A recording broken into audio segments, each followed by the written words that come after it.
Hello बच्चों, आपका स्वागत है फिजिक्स वाला प्लेटफॉर्म पर। मैं सर्वेश कुमार दीक्षित आज आपके लिए लेके आया हूं जीओसी का नेक्स्ट नंबर का लेक्चर। दोस्तों यार, अभी तक हम लोगों ने क्या बात की? इंडक्टिव इफेक्ट की बात की, हाइपर कॉन्जुगेशन की बात की, रेजोनेंस की बात की, है ना। अब उसी रेजोनेंस में थोड़ा सा और आगे बताते हैं।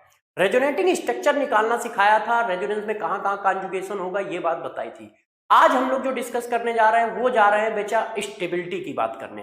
रेजोनेटिंग स्ट्रक्चर में स्टेबिलिटी कैसे देखते हैं, तो जरा देखो। आज हम लोग जो डिस्कस करेंगे वो करेंगे स्टेबिलिटी ऑफ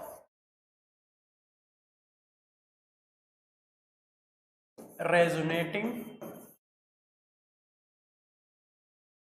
स्ट्रक्चर।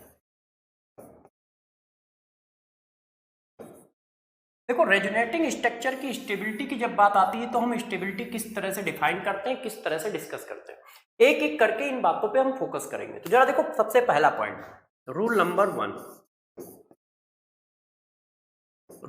वन है, इसी ऑर्डर में आपको पढ़ना है। जिस ऑर्डर में पढ़ाया जाएगा उसी ऑर्डर में आप उसकी प्रायोरिटी रखोगे। मतलब सबसे पहला रूल, यदि किसी के ऊपर होल्ड हो रहा है तो वो सबसे ज्यादा स्टेबल है। तो रूल नंबर 1, यदि दोस्त किसी का ऑक्टेट कंप्लीट है,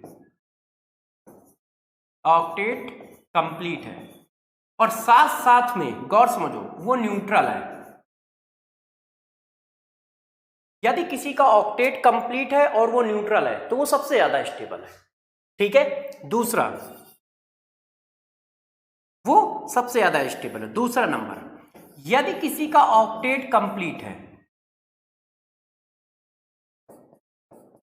और वो चार्ज है, चार्ज स्पीसीज है,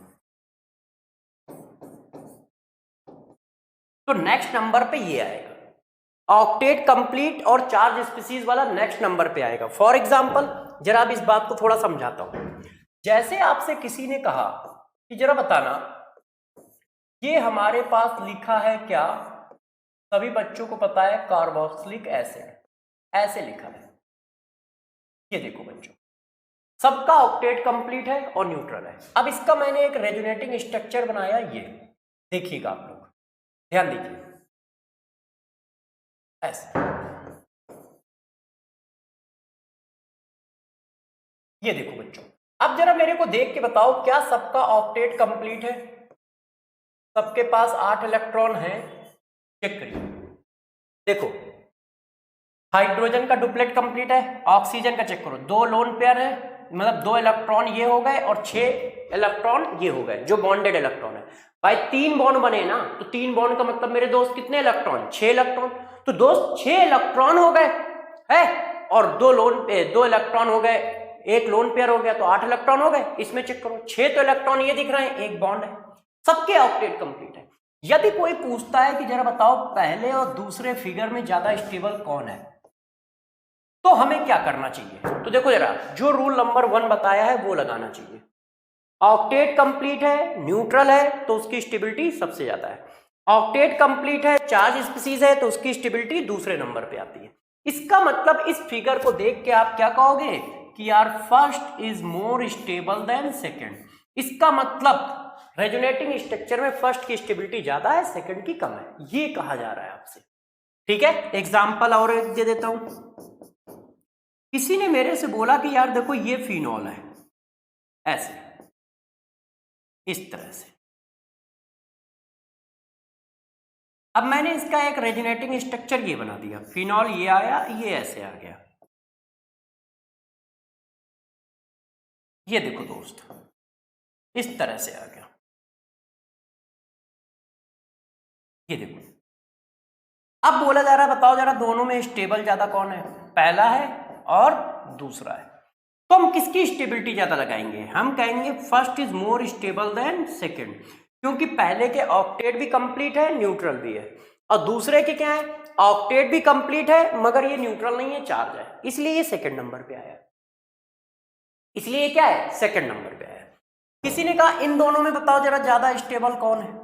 ये देखो, ये कार्बन डाइऑक्साइड है,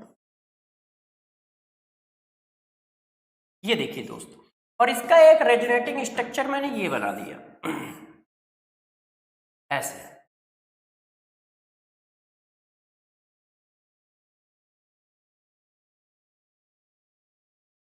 ये देखो, चेक करो सबके ऑक्टेट कंप्लीट है। आप अच्छे से चेक करिए, सबके ऑक्टेट कंप्लीट है। ऑक्सीजन का भी ऑक्टेट कंप्लीट है, कार्बन का भी कंप्लीट है, ऑक्सीजन का भी कंप्लीट है। दोनों स्ट्रक्चर में, पहले और दूसरे दोनों स्ट्रक्चर में सबके ऑक्टेट कंप्लीट है।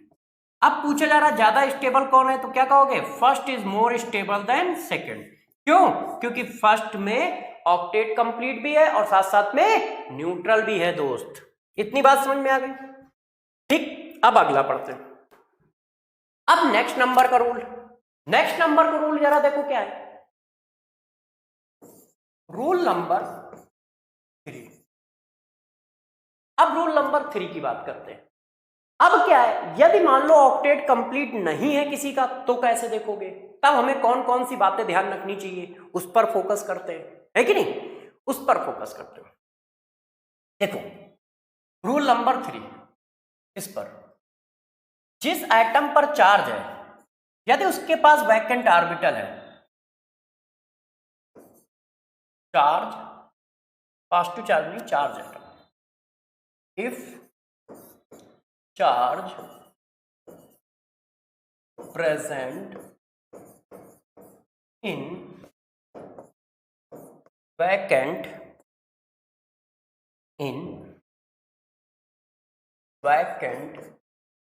d orbital या vacant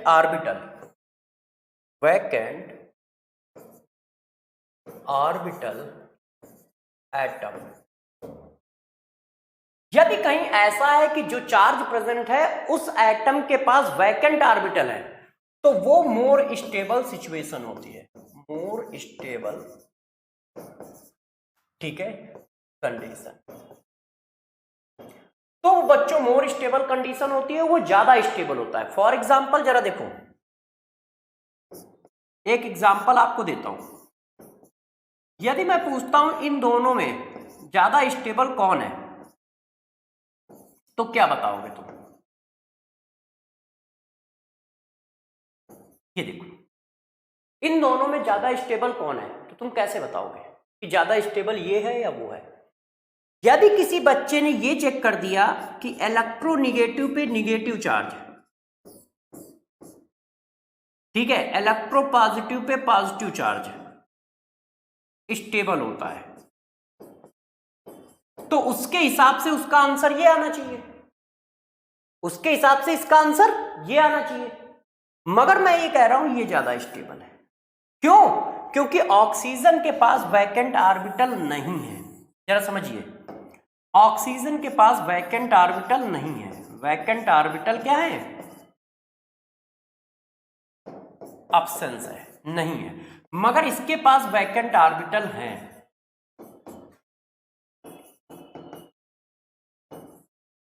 तो ये जो आप माइनस चार्ज देख रहे हो, ये वैकेंट ऑर्बिटल में डीलोकलाइज्ड हो जाता है।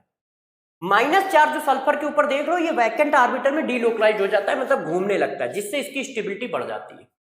तो ऐसी कहीं पर भी सिचुएशन हो तो ध्यान रखना, ये चार्ज रूल पर डोमिनेट करता है। चार्ज रूल मतलब इलेक्ट्रोनिगेटिव वाला रूल।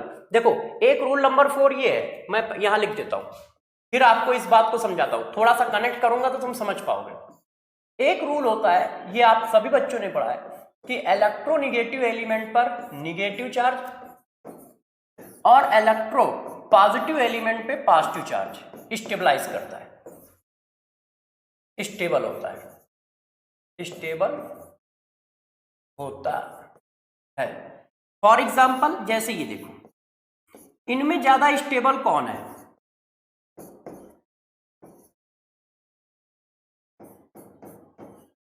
ये देखो दोस्त, बताओ स्टेबिलिटी का ऑर्डर क्या होगा? तो हम क्या करेंगे, हम ये कहेंगे ना कि कार्बन के इलेक्ट्रोनिगेटिविटी क्या होती है। यदि हम चेक करें तो कार्बन के इलेक्ट्रोनिगेटिविटी 2.5, ऑक्सीजन की 3.5, नाइट्रोजन की 3। तो इसके हिसाब से आंसर क्या आएगा? इसके हिसाब से आंसर आएगा, सबसे ज्यादा स्टेबल होगा OH निगेटिव, फिर NH2 निगेटिव और फिर CH3 निगेटिव। ये स्टेबिलिटी का ऑर्डर आएगा। आएगा कि नहीं आएगा? आपने क्या किया, इलेक्ट्रोनिगेटिव पे निगेटिव चार्ज ज्यादा स्टेबल होता है इसलिए इसको ज्यादा स्टेबल कहा। इलेक्ट्रोनिगेटिव पे निगेटिव चार्ज ज्यादा स्टेबल होता है इसलिए इसको स्टेबल कहा। इलेक्ट्रोनिगेटिव पे निगेटिव चार्ज ज्यादा स्टेबल होता है इसलिए इसको स्टेबल कहा। अब जरा चेक करो, इसके पास क्या वैकेंट ऑर्बिटल है? नहीं है। इनमें से किसी के पास वैकेंट ऑर्बिटल है। ये रूल तभी लगता है जब वैकेंट ऑर्बिटल ना हो, इसकी कंडीशन है। ये कब लगेगा? जब वैकेंट ऑर्बिटल ना हो एटम के पास, एब्सेंस ऑफ वैकेंट ऑर्बिटल। तो ये रूल एक बहुत खतरनाक रूल है, एब्सेंस ऑफ वैकेंट ऑर्बिटल। बच्चों को पता ही नहीं चलता है, बच्चे इसको लगा देते हैं, और जबकि ये रूल नहीं लगेगा। अब यही बात यहां देखो, अब बच्चा जो मैंने रूल नंबर 4 पढ़ाया वो यहां जाके चिपका देता है। वो कहता है कि ऑक्सीजन पे निगेटिव चार्ज है और ऑक्सीजन ज्यादा इलेक्ट्रोनिगेटिव एलिमेंट है, तो निगेटिव चार्ज इलेक्ट्रोनिगेटिव एलिमेंट पे स्टेबलाइज करता है, इसलिए OH ज्यादा स्टेबल होना चाहिए। मगर दोस्त इसके पास वैकेंट ऑर्बिटल है। तो ध्यान रखना, ये जो वैकेंट ऑर्बिटल वाला रूल है ये डोमिनेट करता है क्या? इलेक्ट्रोनिगेटिव वाले रूल पे। वैकेंट ऑर्बिटल वाला रूल डोमिनेट करता है इलेक्ट्रोनिगेटिव वाले रूल पे। इलेक्ट्रोनिगेटिव पे निगेटिव चार्ज, ठीक है, इलेक्ट्रोपॉजिटिव पे पॉजिटिव चार्ज पर ये रूल डोमिनेट करता है। तो इस जगह पे बहुत कंफ्यूजन होता है, बच्चे बहुत उल्टे सीधे आंसर निकालते हैं। तो इसलिए ध्यान रखिएगा, वो रूल और ये रूल दोनों एक जगह एक साथ लग रहे हो तो इस रूल को डोमिनेट कराओगे, उस रूल को नहीं। वो वाला वहां पर लगेगा जहां पर वैकेंट ऑर्बिटल ना हो। हम तो बस इतना याद करके बैठ जाते हैं कि इलेक्ट्रोनिगेटिव पे निगेटिव चार्ज स्टेबल होता है, इलेक्ट्रोपॉजिटिव पे पॉजिटिव चार्ज स्टेबल होता है। ऐसा नहीं है, ठीक है? मेरी बात को समझ रहे हो? अब जैसे मैंने ये कहा, ये देखो यार, स्टेबिलिटी का ऑर्डर बताओ। तो अब तुम क्या करोगे? तुम इलेक्ट्रोनिगेटिव पे निगेटिव चार्ज वाला रूल लगा दोगे, जबकि इनके सबके पास क्या है? वैकेंट ऑर्बिटल है। और जितने ज्यादा वैकेंट ऑर्बिटल उतनी ज्यादा स्टेबिलिटी। जितने ज्यादा वैकेंट ऑर्बिटल, और डाउन द ग्रुप नीचे जाने पर वैकेंट ऑर्बिटल इंक्रीज करते हैं। किसी बच्चे ने कहा सर हम वैकेंट ऑर्बिटल ही नहीं निकाल पाते। आप कहते रहो, मान लेते हैं बात, मगर हमें वैकेंट ऑर्बिटल निकालना आता ही नहीं है। मैंने कहा यार बात तो सही कह रहा बेचारा बच्चा, यदि उसको वैकेंट ऑर्बिटल नहीं निकालना आता तो वो कैसे करेगा? तो गौर से सुनो, सेकेंड पीरियड में सिर्फ बेरिलियम और बोरान के पास वैकेंट ऑर्बिटल होते हैं। सेकेंड पीरियड में सिर्फ बेरिलियम और बोरान के पास वैकेंट ऑर्बिटल होते हैं। इसके बाद सबके पास वैकेंट ऑर्बिटल होते हैं दोस्त। सेकेंड पीरियड में सिर्फ बेरिलियम और बोरान के पास वैकेंट ऑर्बिटल होते हैं, इसके बाद सबके पास वैकेंट ऑर्बिटल होते हैं। तो सेकंड पीरियड में बोरान और बेरिलियम के पास होते हैं, उसके बाद सबके पास। ये सेकंड पीरियड का है तो इसके पास वैकेंट ऑर्बिटल नहीं है, और ये कोई भी सेकंड पीरियड के नहीं है तो वैकेंट ऑर्बिटल होंगे ही होंगे, ठीक है? और down the group vacant orbital, number of vacant orbital बढ़ते चले जाते हैं। तो ये देखो, इस रूल पे डोमिनेशन किसका होगा? ध्यान रखना, ये रूल नंबर 4। इलेक्ट्रोनिगेटिव पे निगेटिव चार्ज, इलेक्ट्रोपॉजिटिव पे पॉजिटिव चार्ज स्टेबल होता है। ये तब लगता है जब वैकेंट ऑर्बिटल ना हो, ठीक है? पता चला वैकेंट ऑर्बिटल वाले पे लगा दोगे तो हमेशा आंसर उल्टे आएंगे, गलत आएंगे। तो इस बात का ध्यान रखना बहुत बहुत बहुत ज्यादा जरूरी है। नेक्स्ट, अब नेक्स्ट नंबर का रूल देखो, उसको समझाता हूं। स्टेबिलिटी जो होती है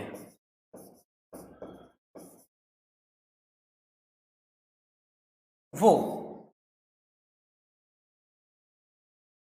distance between two opposite charge, दो अपोजिट चार्ज की डिस्टेंस के अपोजिट होती है। यदि दो अपोजिट चार्ज के बीच में, मतलब प्लस माइनस चार्ज के बीच में डिस्टेंस बढ़ रही है तो स्टेबिलिटी कम हो रही है।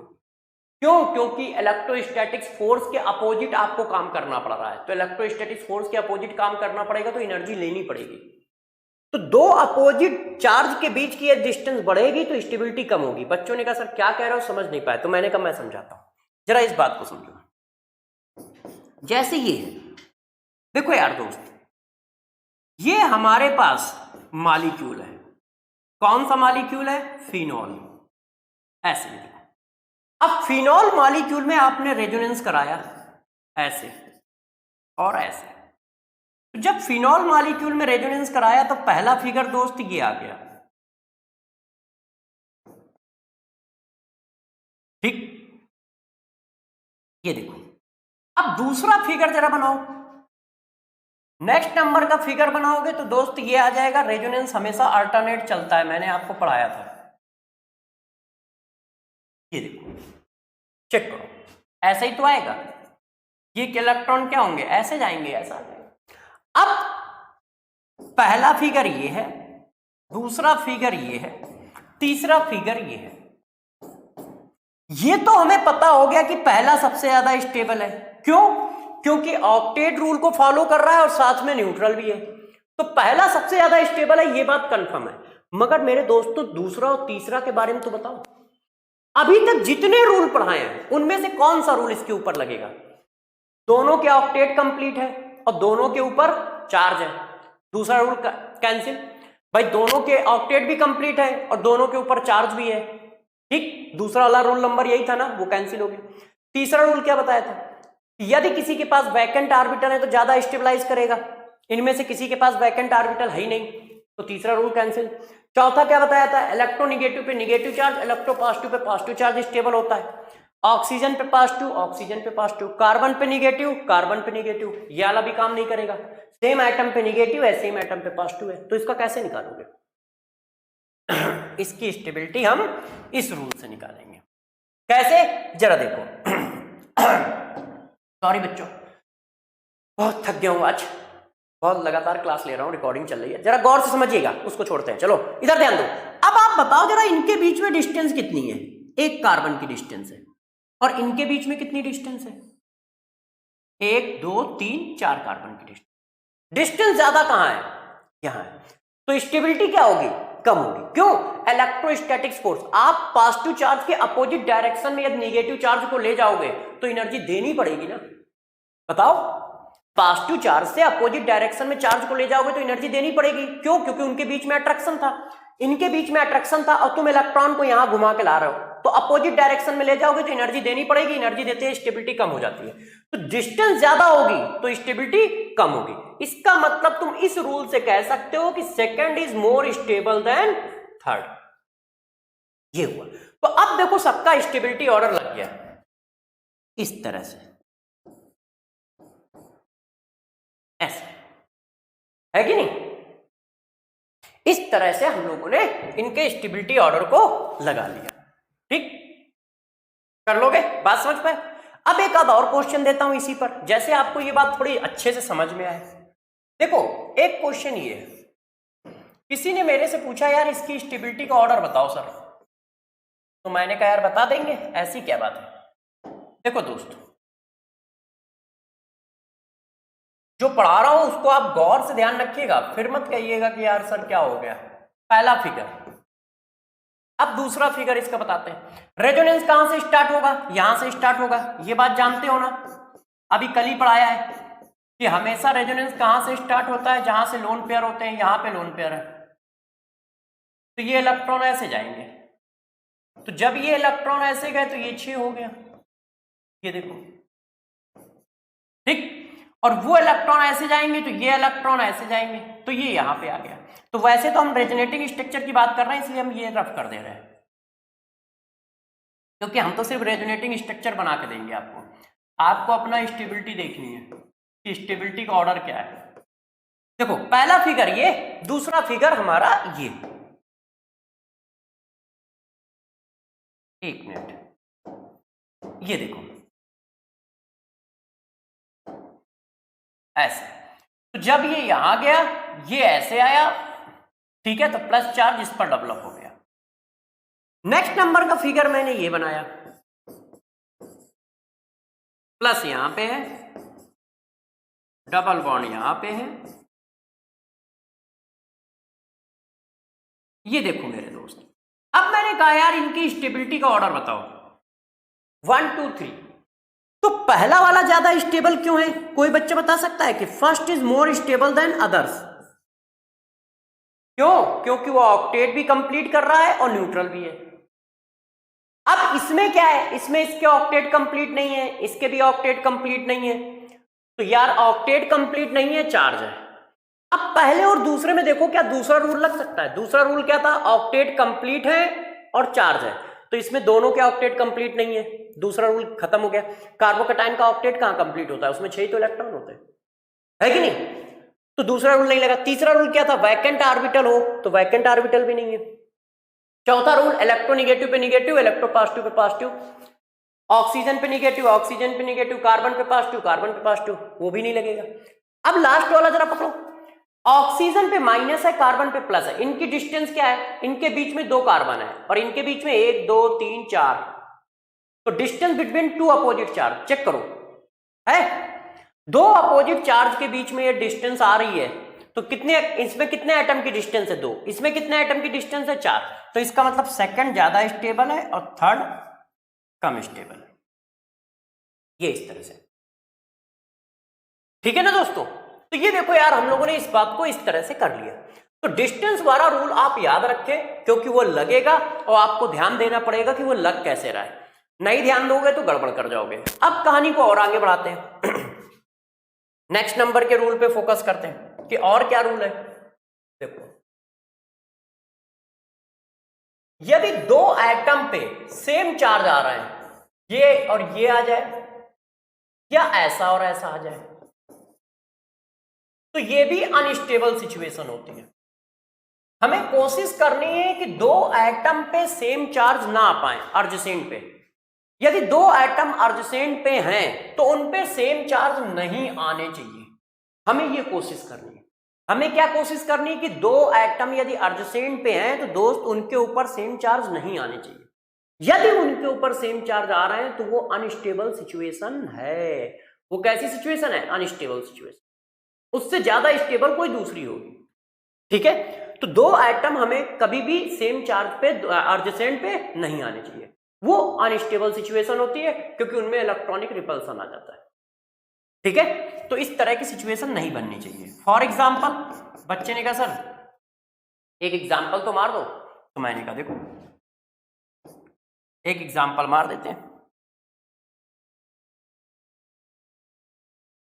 देखिए हमारे पास एक मॉलिक्यूल है N3H, एक मिनट, N3H। अब इसका एक फिगर मैंने ये बनाया,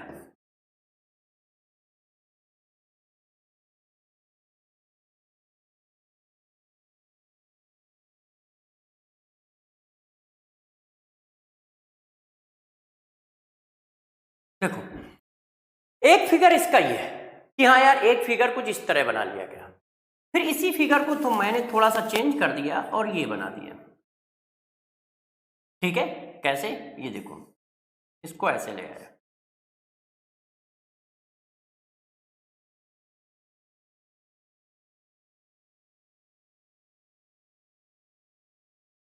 ये देखो यार दोस्त, एक फिगर मैंने ये बना दी। अच्छा इसमें थोड़ी सी गलती हो गई थी, इसके 8 इलेक्ट्रॉन हो गए, एक minute,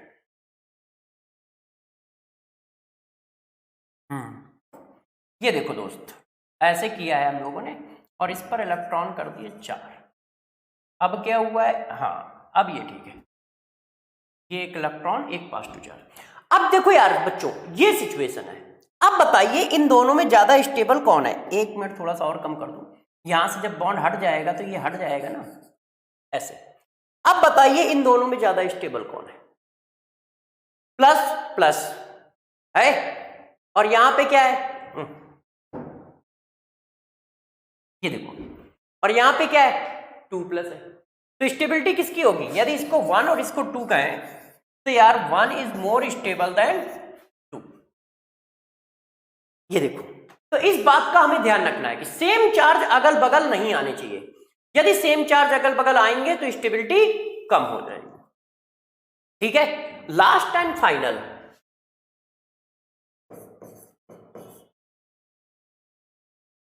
more number of covalent bond more stability. यदि किसी के पास कोवैलेंट बॉन्ड ज्यादा है तो दोस्त उसकी स्टेबिलिटी भी ज्यादा होगी, वो मोर स्टेबल होगा।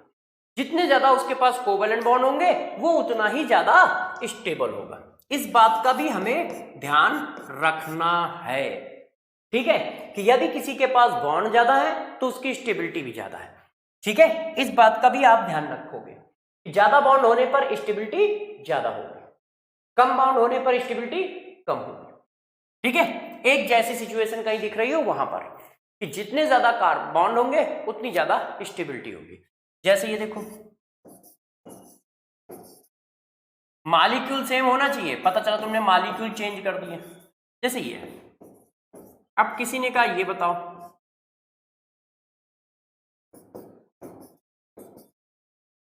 बॉन्ड किसके पास ज्यादा है? ये 1 नंबर फिगर, ये 2 नंबर फिगर। तो 1 नंबर फिगर के पास बॉन्ड ज्यादा है, तो 1 is more stable then second. ठीक है, बॉन्ड के बेसिस भी कह सकते हो और ऑक्टेट रूल के भी बेसिस पे कह सकते हो। ऑक्टेट रूल के हिसाब से भी पहला वाला ज्यादा स्टेबल है, इसके ऑक्टेट कंप्लीट नहीं है, उसके ऑक्टेट कंप्लीट है।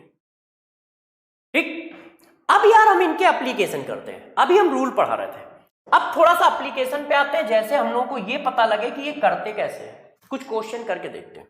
जैसे ये एक एक करके कुछ क्वेश्चनों में आते हैं स्टेबिलिटी वाले, और जैसे निकालते हैं। और एक रूल तो आप सभी बच्चे जानते हैं, जितने ज्यादा रेजोनेटिंग स्ट्रक्चर उतनी ज्यादा स्टेबिलिटी, है ना। तो जरा देखो, अब एक एक करके बातों को डिस्कस करते हैं। किसी ने मेरे से कहा कि यार देखो ये मॉलिक्यूल है, फिर एक ये है, तो एक ये है, और फिर एक हमारे पास ऐसा है। ध्यान दीजिए, चलो इन्हीं दोनों में देखते हैं। बताओ दोस्त, दोनों में ज्यादा स्टेबल कौन है? इसको मैंने ए लिखा, इसको मैंने बी लिखा। तो यदि हम लोग कभी भी चेक करें तो देखो क्या क्या चेक करना है, कैसे कैसे चेक करना है, सारी बातें पढ़ा दी। सबसे पहले रेजोनेंस चेक करोगे, रेजोनेंस डोमिनेटिंग होता है, फिर एच चेक करोगे, फिर आई चेक करोगे। ये डोमिनेटिंग इफेक्ट है। रेजोनेटिंग इफेक्ट क्या है? डोमिनेटिंग इफेक्ट है। तो सबसे पहले हमारा काम होता है रेजोनेंस चेक करना। तो दोस्त सबसे पहले आप रेजोनेंस पे जाओ। तो जरा रेजोनेंस मैंने कैसे सिखाया था? रेजोनेटिंग स्ट्रक्चर निकाला, रेजोनेटिंग स्ट्रक्चर निकालना मैंने सिखाया था। क्या करोगे? डीलोकलाइज कराओगे। देखो यहां पे है 1, फिर कहां आएगा? यहां 2, तो इसके RS कितने आ गए? 2 आ गए। इसको चेक करो, 1, फिर अल्टरनेट आएगा 2 और फिर 3, इसके RS कितने आ गए? 3 आ गए। तो ज्यादा स्टेबल कौन होगा? क्योंकि आप जानते हो कि स्टेबिलिटी जो है डायरेक्टली प्रोपोर्शनल होती है नंबर ऑफ रेजोनेटिंग स्ट्रक्चर के। जितने ज्यादा रेजोनेटिंग स्ट्रक्चर उतनी ज्यादा स्टेबिलिटी। तो रेजोनेटिंग स्ट्रक्चर किसके ज्यादा है? बी के। तो स्टेबिलिटी किसकी ज्यादा होगी? बी की, है कि नहीं? जितने ज्यादा रेजोनेटिंग स्ट्रक्चर उतनी ज्यादा स्टेबिलिटी। अब ये जो रूल आपने लिखा है ये कहां कहां नहीं लगेगा ये भी समझाऊंगा। पहले अभी कुछ एग्जांपल रेजोनेटिंग स्ट्रक्चर वाले दे देता हूं। ये बात समझ गए? अब मैंने यार इस बात को ऐसे पूछ दिया तो क्या बताओगे? देखिए इसी चीज को मैं थोड़ा सा चेंज कर रहा हूं।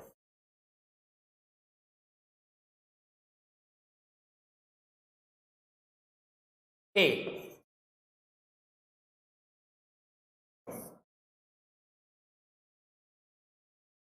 ध्यान दीजिएगा, बी,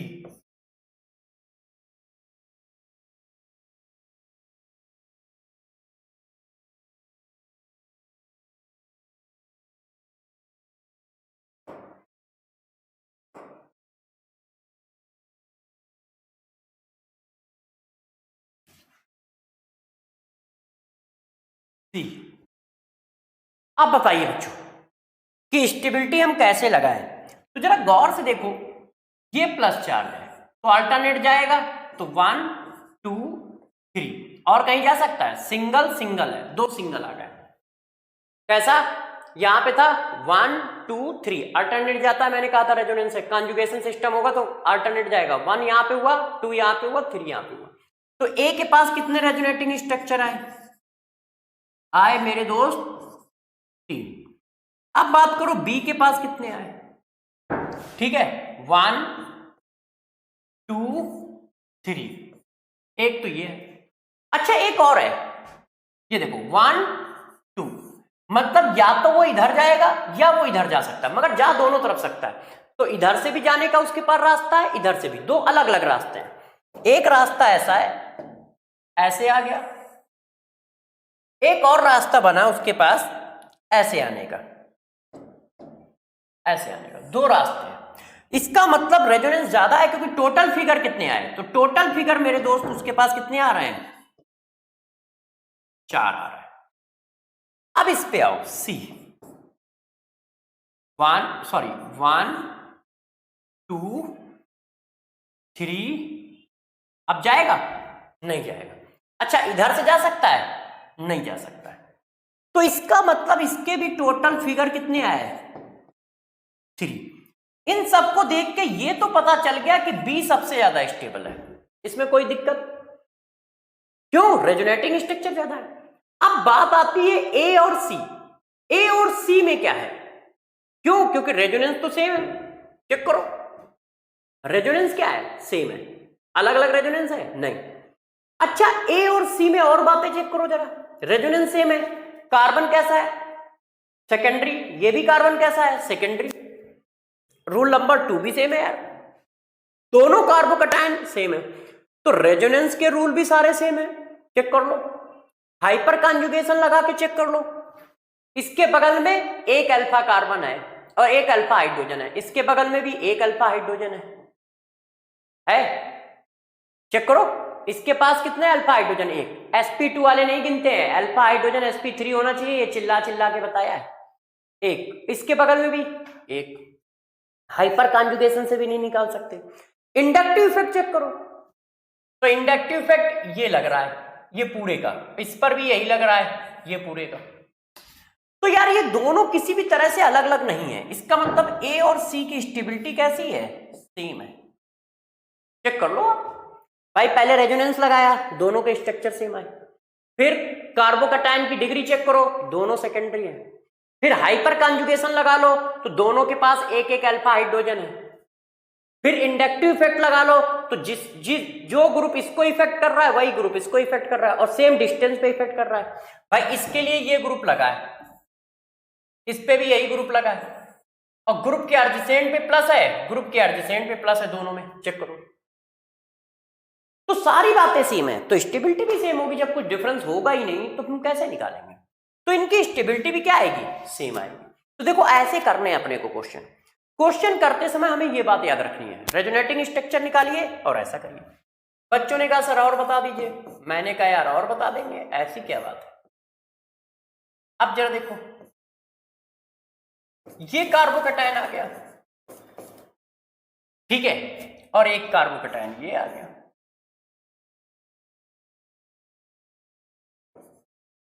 ऐसे एक कार्बोकैटायन ये आ गया, ऐसे एक कार्बोकैटायन। अब जरा मेरे दोस्त इनकी स्टेबिलिटी चेक करके दिखाओ, तो जरा देखो यार, ये ए बोल दिया गया है, ये बी बोल दिया गया है, ये सी बोल दिया गया है, ये डी बोल दिया गया।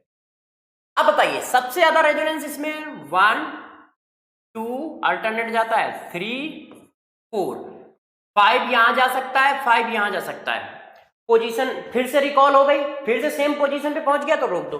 इसके रेजोनेटिंग स्ट्रक्चर कितने हैं 4, इसमें रेजोनेटिंग स्ट्रक्चर कितने हैं 0, इसमें रेजोनेटिंग स्ट्रक्चर कितने हैं 2 1, उसमें रेजोनेटिंग स्ट्रक्चर कितने हैं 1 2 3।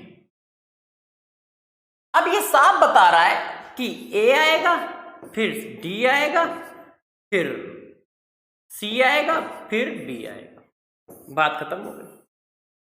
अब कहां पर ये तुम्हारा फार्मूला फेल हो जाएगा ये बताता हूं, नोट, इक्वल रेजोनेटिंग स्ट्रक्चर और इक्वल रेजोनेटिंग स्ट्रक्चर यदि किसी के इक्वल रेजोनेटिंग स्ट्रक्चर है तो ध्यान दीजिए वो मोस्ट स्टेबल होता है। यदि कोई इक्वल रेजोनेटिंग स्ट्रक्चर बना रहा है तो दोस्त, इक्वल रेजोनेटिंग स्ट्रक्चर का मतलब होता है उनके स्ट्रक्चरों में डिफरेंशिएट ना कर पाओ, सारे स्ट्रक्चर एक जैसे, जैसे ये देखो इसका पहला स्ट्रक्चर, अब इसका दूसरा स्ट्रक्चर बनाओ, भाई प्लस अल्टरनेट जाता है ना, तो ये प्लस यहां पे है, फिर कहां जाएगा, इसको छोड़ोगे तो यहां आएगा, अल्टरनेट बनाइए, ये आ गया, है कि नहीं। यहां पे प्लस आएगा, जब यहां पे प्लस आएगा तो डबल बॉन्ड कहां चला जाएगा, यहां चला जाएगा, फिर अल्टरनेट करो,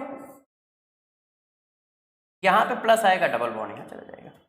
भाई नंबरिंग करोगे ना, तो मेरे दोस्त जरा नंबरिंग करके देखो, यही तो फिगर आ रहा है, गौर से देखिए, यहां पे नंबर 1 डाला, इस वाले कार्बन को छोड़ा तो यहां पे 2 डाला, अब इस वाले को छोड़ोगे तो यहां पे 3 डालोगे, तो यही चल रहा है। देखो अब तीनों फिगर में डिफरेंस बताओ, कोई है क्या, तीनों फिगर में कोई डिफरेंस है, चेक करके बताइए, क्या तीनों फिगर में कोई डिफरेंस है, नहीं है, तो ये इक्वल फिगर है, और इक्वल फिगर की स्टेबिलिटी बहुत हाई होती है। दूसरा, इक्वल फिगर की स्टेबिलिटी बहुत हाई होती है, तो यदि कहीं इक्वल रेजोनेटिंग फिगर मिल गए तो उनकी स्टेबिलिटी बहुत हाई होगी। तो इस बात का भी हमें ध्यान रखना है कि कहीं कोई इक्वल रेजोनेटिंग फिगर तो नहीं है, क्योंकि इक्वल रेजोनेटिंग फिगर ज्यादा स्टेबल होते हैं अनइक्वल रेजोनेटिंग फिगर से। तो इस बात का भी हमें ध्यान रखना पड़ेगा कि कोई इक्वल रेजोनेटिंग फिगर तो नहीं मिल रहा है, क्योंकि इक्वल रेजोनेटिंग फिगर वालों की स्टेबिलिटी ज्यादा होती है अलग दूसरे वालों से। तो इस बात का भी हमें फोकस रखना है, कहां कहां फोकस रखना है मैं बताऊंगा। अब हम लोग कहानी को थोड़ा सा और आगे बढ़ाते हैं। देखो अब मैं क्या करता हूं, एक साथ सारी स्टेबिलिटी लिखता हूं, और एक साथ सारी स्टेबिलिटी लिख के उसको एक्सप्लेन करता हूं, है ना।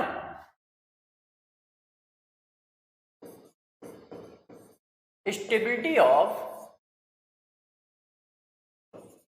कार्बोकैटायन, कार्बोकैटायन की स्टेबिलिटी का ऑर्डर देखो, पहले ये, फिर ये, फिर दोस्त ये। इनकी स्टेबिलिटी आप कैसे अरेंज करोगे, हाइपर कॉन्जुगेशन से कर सकते हो, और चाहो तो इंडक्टिव इफेक्ट से कर सकते हो, यहां तक कोई दिक्कत नहीं। फिर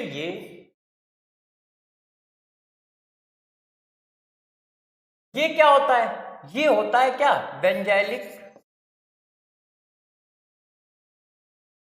कार्बोकैटायन। चलो लिखने की जगह नहीं है क्योंकि लंबी लिस्ट है, तो ध्यान रखना इसकी स्टेबिलिटी ये, ठीक है। अब इससे भी ज्यादा स्टेबिलिटी किसकी, टर्सरी कार्बोकैटायन। जरा गौर से समझो, टर्सरी कार्बोकैटायन इससे ज्यादा स्टेबल होता है, ध्यान रखिएगा, ठीक है। तो एक पॉइंट आपके पास ये आया जो आपको हमारे हिसाब से पता रहना चाहिए, तो इसको जरा ध्यान रखिए प्यारे बच्चों, कि टर्सरी कार्बोकैटायन जो होता है वो बेंजाइलिक कार्बोकैटायन से ज्यादा स्टेबल होता है, जबकि बेंजाइलिक कार्बोकैटायन में रेजोनेंस है, मगर उसके पास हाइपर कॉन्जुगेशन, और हाइपर कॉन्जुगेशन कितना है, 9 अल्फा हाइड्रोजन का है। इस वजह से बेंजाइलिक कार्बोकैटायन जो होगा वो कम स्टेबल होगा टर्सरी कार्बोकैटायन से। फिर क्या आएगा, 2 बेंजीन रिंग आ जाएंगी तो स्टेबिलिटी बढ़ जाएगी, है ना। जैसे ये देखो, ये देखो, एक की जगह 2 बेंजीन रिंग आ गई तो स्टेबिलिटी ज्यादा हो जाएगी, इस तरह से। ये देखो 2 बेंजीन रिंग वाला इससे ज्यादा स्टेबल होगा, कोई दिक्कत की बात नहीं। फिर 3 बेंजीन रिंग वाला, अब इसके पास 3 बेंजीन रिंग आ गई, इससे भी ज्यादा स्टेबल होगा ये देखो, इसके क्या है, इक्वल रेजोनेटिंग फिगर है और एरोमेटिक भी है। इससे भी ज्यादा स्टेबल होगा दोस्त ये ट्रोपोलियम आयन, इसको ट्रोपोलियम आयन कहते हैं। ये भी इक्वल रेजोनेटिंग फिगर बनाएगा और साथ साथ में एरोमेटिक भी है। इससे भी ज्यादा स्टेबल होगा ये,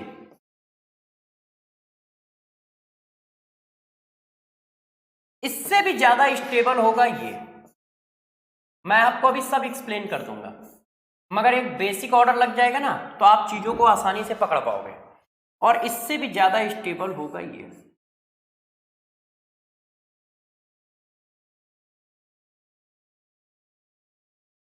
अब बात आती है ये सब कैसे, यदि ये बात मैंने बता दी तो ये कैसे, तो जहां जहां पर रीजन की जरूरत है वहां वहां पे रीजन हम एक एक करके देते हैं।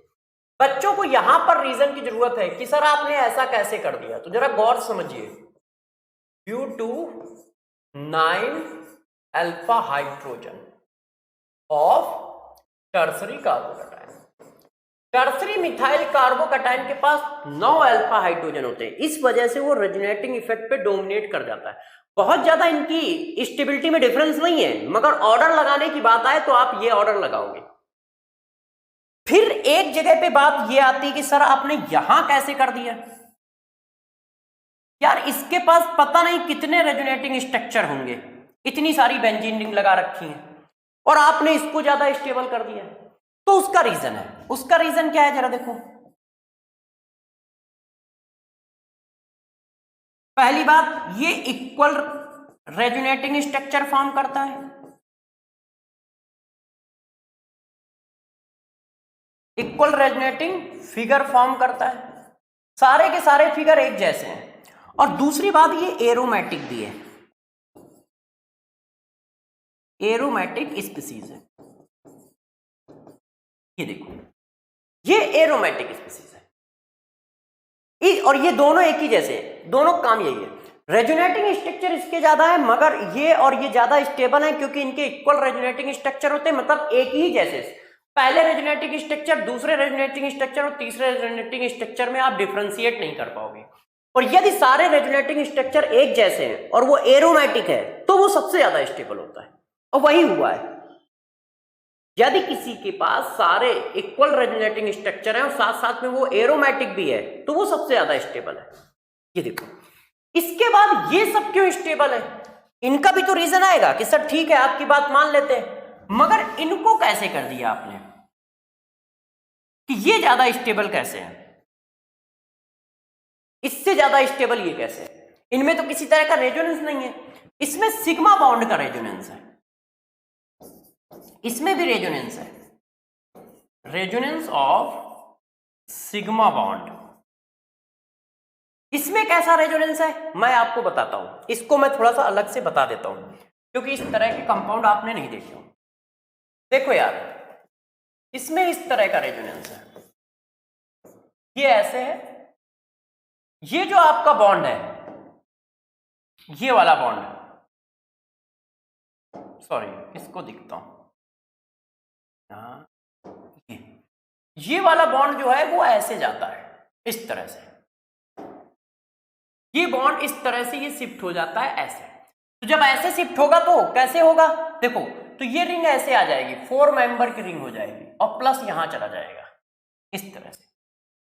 तो एक तो रिंग चेंज हुई, तो एक फिगर तो इसका ये आता है। और फिर क्या होता है, ये एक ओपन चेन में भी कन्वर्ट हो जाता है, ये वाला बॉन्ड यहां चला जाएगा तो ये ऐसे आ जाता है ऐसे, ये देखो प्लस।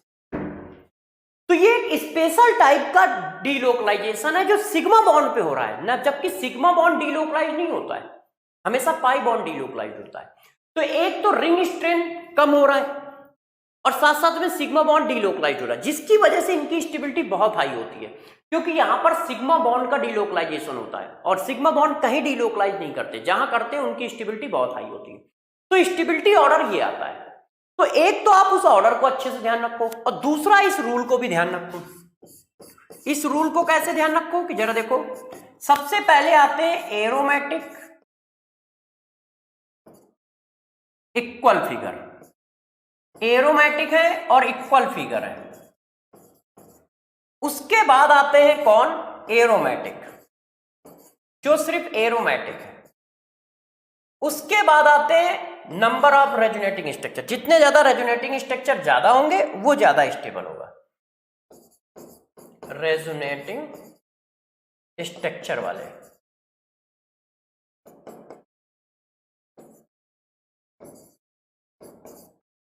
उससे भी ज्यादा, उससे भी कम अनस्टेबल होते हैं कौन, एल्काइल ग्रुप, मतलब जिनमें रेजोनेंस ना हो, नॉन रेजोनेंस, जर्नली ये चलता है नॉन रेजोनेंस फिगर। और सबसे कम स्टेबल होते हैं एंटी एरोमेटिक। यदि कोई कंपाउंड एंटी एरोमेटिक है तो वो, तो इस बात को समझो, सबसे ज्यादा स्टेबल है aromatic with equal resonating figure, फिर है एरोमेटिक, और फिर है रेजोनेटिंग स्ट्रक्चर वाले कंपाउंड, और फिर है नॉन रेजोनेटिंग स्ट्रक्चर वाले कंपाउंड, और सबसे कम स्टेबल होते हैं एंटी एरोमेटिक वाले कंपाउंड। सबसे कम स्टेबल होते हैं एंटी एरोमेटिक वाले कंपाउंड। तो एक तो मेरे दोस्तों ये बात याद रखो कि जब हमारे पास प्राइमरी से ज्यादा सेकेंडरी, सेकेंडरी से ज्यादा टर्सरी, ठीक है, सेकेंडरी से ज्यादा क्या बेंजाइलिक, बेंजाइलिक से ज्यादा टर्सरी, टर्सरी कार्बोकैटायन की स्टेबिलिटी बेंजाइलिक कार्बोकैटायन से ज्यादा होगी, ठीक है, थोड़ी सी ज्यादा होती है। और इनसे भी ज्यादा ये, क्योंकि ये इक्वल रेजोनेटिंग फिगर बना रहा है और साथ साथ में एरोमेटिक भी, और इनकी स्टेबिलिटी मैंने सबसे ज्यादा लिखी है, चेक करो, ये देखो अभी जो लिखा है, सॉरी ये देखो, और सिग्मा बॉन्ड डिलोकलाइजेशन वाले सबसे ज्यादा। सिग्मा बॉन्ड डिलोकलाइजेशन के बहुत सारे केस नहीं होते, वही 3 केस हैं, वो मैंने दिखा दिए। तो इक्वल रेजोनेटिंग फिगर वाले ये और ये और ये। जैसे किसी ने मेरे से ये पूछ लिया, देखो अब एग्जांपल देता हूं, किसी ने कहा यार इसकी स्टेबिलिटी बताओ, एक ये लिखा है, ठीक है, और एक ये लिखा है, देखिए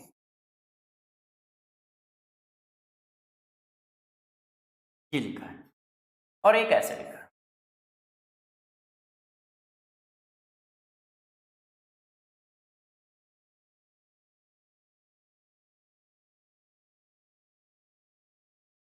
ये देखो दोस्त, ऐसे। अब पूछा जा रहा है यार स्टेबिलिटी बताओ किसकी ज्यादा है किसकी कम है, तो हम क्या बताएं? देखो जरा, स्टेबिलिटी की बात चल रही है, इसको थोड़ा सा रफ करके यहां लगा देते हैं। अब इसके कितने फिगर आएंगे काउंट करो, 1 अल्टरनेट जाता है, 2 ऐसे किया है, ये 1 इसको छोड़ा, ये फिर इससे ये छोड़ेगा तो ये 3, इसके सिर्फ 3 रेजोनेटिंग स्ट्रक्चर आ रहा है, मगर तीनों एक जैसे आएंगे। इसके 1 2 3 4, इसके 4 रेजोनेटिंग स्ट्रक्चर आ रहे हैं, इसके 1 2 3 4 5, इसके 5 रेजोनेटिंग स्ट्रक्चर आ रहे हैं। तो तुम्हारे हिसाब से सबसे ज्यादा स्टेबल कौन होगा? 5 वाला है कि नहीं? मगर इस रूल को देखो, एरोमेटिक हो और इक्वल फिगर हो, एक तो ये एरोमेटिक है और साथ में तीनों फिगर इक्वल है, तो ये सबसे ज्यादा स्टेबल है। अब इन दोनों में आप क्या कर लो, अपना रेजोनेटिंग स्ट्रक्चर चेक कर लो, क्योंकि वो दोनों इस कैटेगरी के हैं। अब ये दोनों ही एक ही कैटेगरी के हैं, रेजोनेटिंग स्ट्रक्चर वाले। तो ये भी रेजोनेटिंग स्ट्रक्चर वाला है, ये भी रेजोनेटिंग स्ट्रक्चर वाला है ना। तो ये हमारा कोई एरोमेटिक है ना ये, तो रेजोनेटिंग स्ट्रक्चर के बेसिस पे कौन आ रहा है? सी, फिर कौन आएगा? बी, ऐसा हुआ, फिर कौन आएगा? बी, ठीक है। तो इस बात को थोड़ा सा ध्यान रखिए कि रेजोनेटिंग स्ट्रक्चर हो और इक्वल रेजोनेटिंग स्ट्रक्चर है तो उसकी सबसे ज्यादा होगी। अब जरा इस बात को थोड़ा सा और आगे बढ़ा लें। देखिए अब आपकी बात करता हूं क्या, stability of free radical. Free radical की स्टेबिलिटी इसी के जस्ट नीचे लिखता हूं, जैसे आपको थोड़ा सा आइडिया हो जाए। स्टेबिलिटी ऑफ फ्री रेडिकल, कि फ्री रेडिकल की स्टेबिलिटी क्या होगी यदि कहीं पूछी जाए। तो देखो फ्री रेडिकल का ऑर्डर क्या होगा, डिट्टो सेम ऑर्डर होता है, बस 1-2 जगह चेंज है।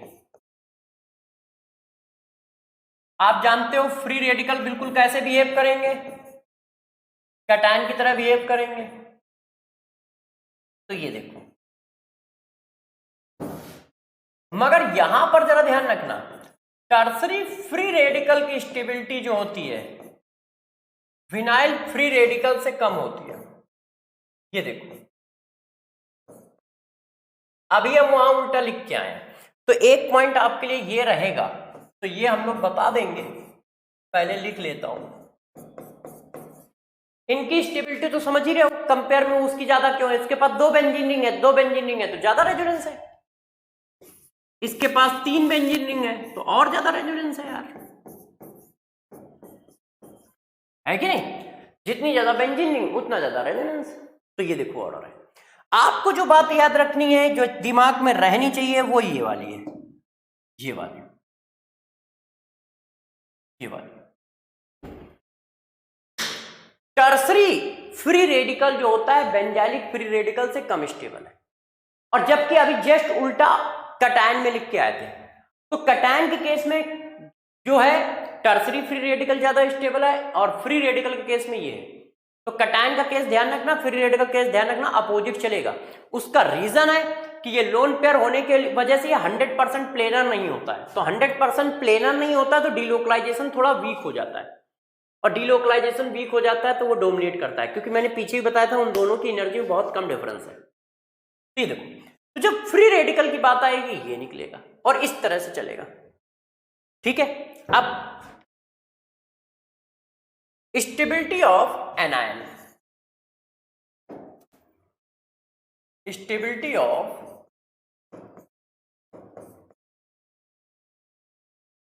कार्बे एनायन। अब जरा देखो यार दोस्त, कार्बे एनायन की स्टेबिलिटी पर फोकस किया जाए तो कार्बे एनायन की स्टेबिलिटी कैसे निकालोगे?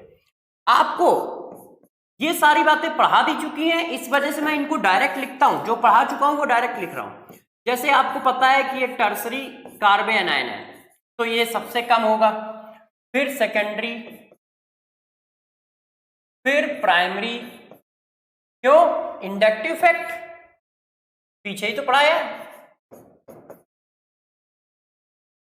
फिर एक कार्बन वाला, ऐसे। ये तो इंडक्टिव इफेक्ट के बेसिस पे हो गया और इसको हम पीछे पढ़ा भी चुके। अब इसके बाद रेजोनेंस। भाई ये ज्यादा स्टेबल क्यों है? क्योंकि इसमें रेजोनेंस है, आप भी जानते हैं हम भी जानते हैं। इससे ज्यादा स्टेबल ये क्यों है? क्योंकि इसमें 2 बार रेजोनेंस है, 2 बेंजीन रिंग है। इससे ज्यादा स्टेबल ये क्यों है? क्योंकि इसमें 3 बेंजीन रिंग है। 3 बेंजीन रिंग है तो ज्यादा रेजोनेंस होगा। इससे ज्यादा स्टेबल ये क्यों है? अब जरा बच्चों बताओ।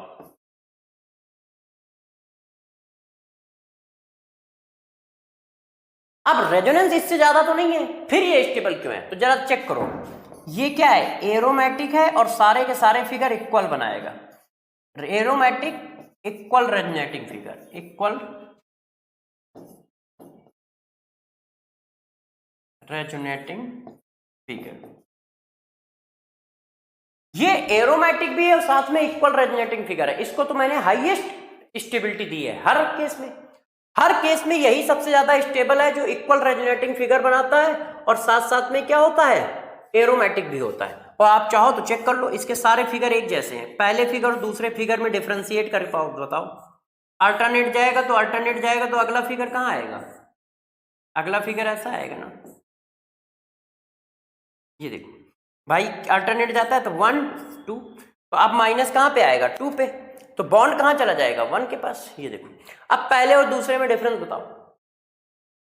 कोई डिफरेंस है? नहीं, कोई डिफरेंस नहीं। तो जब कोई डिफरेंस नहीं है तो इक्वल फिगर है। सॉरी बच्चों, तो एक तो इक्वल फिगर है और साथ साथ में क्या है? बहुत थक गया आज। एक तो इक्वल फिगर है और साथ साथ में मेरे दोस्त क्या है? साथ साथ में मेरे दोस्त क्या है? इक्वल फिगर होते हुए, इक्वल फिगर होते हुए एरोमेटिक भी है, बहुत सारे फिगर बनाएगा इक्वल। तो इस वजह से इसकी स्टेबिलिटी सबसे ज्यादा है। तो ये बात समझ पाई? ये कैसे लगा? इंडक्टिव इफेक्ट की वजह से। ये कैसे लगा? रेजोनेंस की वजह से। और ये किसकी वजह से लगा? एरोमेटिक फिगर की वजह से। इन्हीं में से कोई वो पूछता रहता है, तो वो आप आराम से कर सकते हो, इनमें कोई दिक्कत की बात नहीं है। कौन कैसे कैसे करना है, कैसे नहीं करना है, ठीक है कि नहीं? कर लोगे? अब जरा देखो यार दोस्त, बातों को थोड़ा सा और आगे ले चलते हैं। एक एक करके सारी बातें पढ़ा दूंगा, आप बस मेरे पे फोकस रखो, ध्यान रखो। अब जो बताना है उसके लिए ये जरूरी है, ortho para directing, ortho and para directing group. Ortho directing para directing group कौन होता है? या प्लस एम माइनस एम कौन होता है? प्लस आर माइनस आर कौन होता है? मतलब मीजोमेरिक इफेक्ट। तो देखो जरा, मीजोमेरिक इफेक्ट में क्या और कैसे करोगे?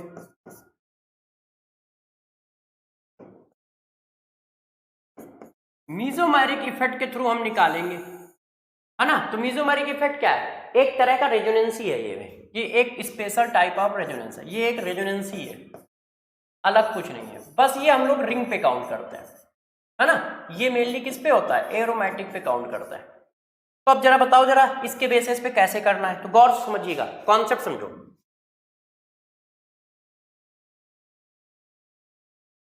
देखो, ये एक फंक्शनल ग्रुप है, ऐसे पहले चलो शुरुआत से एकदम बता देते हैं। अब मैंने कहा जरा बेंजीन है, बेंजीन में बताओ कहां पे आर्थो है कहां पे पैरा है, कोई बता सकता है? देखो मेरे दोस्त, बेंजीन जो होता है वो सिमेट्रिकल है। कैसा है? सिमेट्रिकल है। सिमेट्रिकल होने की वजह से इसमें सारी लोकेशन एक जैसी हैं। ऑल लोकेशन, एल है ये, लोकेशन आर इक्वल। इसमें अभी कोई लोकेशन आर्थो पैरा नहीं है, सब एक जैसी हैं। मगर जब आप इसमें एक ग्रुप लगा देते हो, कोई भी फंक्शनल ग्रुप लगा देते हो ऐसे, तब इसमें क्या होती है? लोकेशन जनरेट हो जाती है। ग्रुप का अर्जेसेंट आर्थो बोला जाता है, ग्रुप का अर्जेसेंट दोस्त क्या बोला जाता है? आर्थो। ग्रुप का अपोजिट जो है वो पैरा बोला जाता है, और ग्रुप का अल्टरनेट जो होता है वो मेटा बोला जाता है। ये देखो, बेंजीन में नॉमेनक्लेचर कब करते हैं? बेंजीन की लोकेशन का नॉमेनक्लेचर दोस्त तब करते हैं जब उसके ऊपर कोई फंक्शनल ग्रुप लगा दिया जाए, जब उसके ऊपर कोई फंक्शनल ग्रुप लगा दी जाए। फंक्शनल ग्रुप का अर्जेसेंट आर्थो, फंक्शनल ग्रुप का अपोजिट पैरा, और जो बचा हुआ अल्टरनेट है वो मेटा। फॉर एग्जांपल, जैसे किसी ने कहा कि जरा यार ये बताओ कहां पे आर्थो है कहां पे पैरा है कहां पे मेटा है, और ये ऐसे लिखा है, देखो ये फिनॉल है। अब बताओ आर्थो कहां है, पैरा कहां है, मेटा कहां है? तो फंक्शनल ग्रुप कौन है? ये फंक्शनल ग्रुप है। जब ये फंक्शनल ग्रुप है तो इसका आर्थो क्या है? अर्जेसेंट ये अर्जेसेंट, और इसका अपोजिट कौन है? ये, तो ये पैरा हुआ, और बची हुई लोकेशन अल्टरनेट वाली ये मेटा हुई। तो ध्यान रखिए, जहां पर भी फंक्शनल ग्रुप लगा है उसका अर्जेसेंट आर्थो है। ये नहीं कि ऊपर से देखोगे आर्थो ये है, पैरा ये है, मेटा ये है। जहां पर भी फंक्शनल ग्रुप लगा है उसका अर्जेसेंट आर्थो है, उसका अपोजिट पैरा है, और उसका अल्टरनेट मेटा है। उसका अल्टरनेट दोस्त मेटा है। ठीक है, ध्यान रखिएगा इस पर। तो जहां पर ग्रुप लगा है उसका अर्जेसेंट आर्थो है, अपोजिट पैरा है, और अल्टरनेट मेटा है। अब कहानी को और बताते हैं। ये देखो, कोई भी ग्रुप आर्थो और पैरा डायरेक्टिंग कब होगा? ये देखो, ये ग्रुप है। यदि ग्रुप के ऊपर लोन पेयर है, यदि ग्रुप के पास लोन पेयर है, तो वो ग्रुप क्या करेगा? बताओ, मैंने आपको क्या पढ़ाया है? जब मैंने रेजोनेंस पढ़ाया है तो वहां बताया था कि रेजोनेंस कहां से स्टार्ट होता है। मैंने कहा था रेजोनेंस हमेशा लोन पेयर से स्टार्ट होता है, फ्री इलेक्ट्रॉन से स्टार्ट होता है।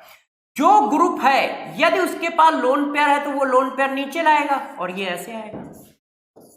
अब जब वो लोन पेयर नीचे ला रहा है तो जरा बताना हो क्या रहा है? जब लोन पेयर नीचे आ रहे हैं मेरे दोस्त, तो बताओ बेंजीन रिंग की क्या हो रही है? इलेक्ट्रॉन डेंसिटी बढ़ रही है ना। ये बेंजीन रिंग को इलेक्ट्रॉन क्लाउड दे रहा है ना। देखो, यदि लोन पेयर रिंग ग्रुप के पास है, और वो ग्रुप क्या करेगा? यदि लोन पेयर है तो ग्रुप के इलेक्ट्रॉन हमेशा नीचे आएंगे। क्यों आएंगे? क्योंकि रेजोनेंस लोन पेयर से स्टार्ट होगा ना। तो लोन पेयर नीचे आएंगे, और नीचे आएंगे तो किसको मिलेंगे? रिंग को मिलेंगे। और यदि ये रिंग को मिल रहे हैं तो क्या हुआ? तो इसको, इस ग्रुप का क्या नाम रखा जाएगा? इस ग्रुप का नाम रखा जाएगा electron donating group. Electron donating group. और ये क्या कर रहा है? दे रहा है, तो इसी को बोला जाता है प्लस एम, या इसी को बोला जाता है प्लस आर इफेक्ट वाला ग्रुप। प्लस एम या प्लस आर इफेक्ट वाला ग्रुप। क्यों? क्योंकि ये इलेक्ट्रॉन डेंसिटी इंक्रीज कर रहा है। किसकी? बेंजीन रिंग की। बेंजीन रिंग की क्या कर रहा है? इलेक्ट्रॉन डेंसिटी इंक्रीज कर रहा है। तो यदि बेंजीन रिंग से अटैच एटम के पास लोन पेयर है तो वो इलेक्ट्रॉन डोनेटिंग ग्रुप होगा, या वो प्लस एम वाला ग्रुप होगा। जैसे ये देखो फिनॉल, क्या फिनॉल में ऑक्सीजन के पास लोन पेयर है? यस। यदि फिनॉल में ऑक्सीजन के पास लोन पेयर है तो इसको आप क्या बोलोगे? ये कैसा है? प्लस एम इफेक्ट वाला ग्रुप है। ये कैसा है? प्लस आर इफेक्ट वाला ग्रुप है। ये कैसा है? इलेक्ट्रॉन डोनेटिंग ग्रुप है। रिंग को इलेक्ट्रॉन डोनेट कर रहा है, और रिंग को इलेक्ट्रॉन डोनेट करोगे तो रिंग की क्या होगी दोस्त? रिंग की रिएक्टिविटी बढ़ जाएगी। किसी ने कहा सर रिंग की रिएक्टिविटी कैसे बढ़ जाएगी? रिंग की रिएक्टिविटी इसलिए बढ़ जाएगी कि रिंग पर माइनस आएगा तो रिंग पर कौन अटैक करेगा? इलेक्ट्रोफाइल, और हमेशा रिंग पे इलेक्ट्रोफाइल अटैक करते हैं। तो इलेक्ट्रोफाइल अटैक करने की टेंडेंसी बढ़ गई, इलेक्ट्रोफाइल अटैक करने की टेंडेंसी बढ़ गई तो रिएक्टिविटी बढ़ गई। बात समझ पा रहे हो? क्या बताया? यदि मेरे दोस्तों ये बात बताइए कि यदि कहीं पर ग्रुप के पास यदि लोन पेयर है तो वो हमेशा कैसा होगा? ये देखो कैसा होगा? प्लस एम इफेक्ट वाला होगा। प्लस एम इफेक्ट वाला क्यों होगा? क्योंकि वो आसानी से इलेक्ट्रॉन डोनेट करेगा। तो ग्रुप के पास यदि लोन पेयर है तो प्लस एम वाला है। कौन कौन हो सकता है? तो देखो OH कॉमा लगाया, OR, क्योंकि इन सब के पास लोन पेयर होते हैं। ये बेंजीन रिंग से लगे होंगे तो ये सब के सब कैसे होंगे? ठीक है, ये सब के सब कैसे होंगे? Plus M. चाहो तो इनके फिगर बना के दिखा देता हूं, फिगर बना देता हूं, हो सकता है कंफ्यूजन रहे। देखो ये सब के सब प्लस एम है, क्यों? इन सब के पास लोन पेयर है। ये देखो, देखते जाइएगा, जहां कंफ्यूजन आए मेरे को बताइएगा। ये देखो ईथर, ये देखो मेरे दोस्त एस्टर,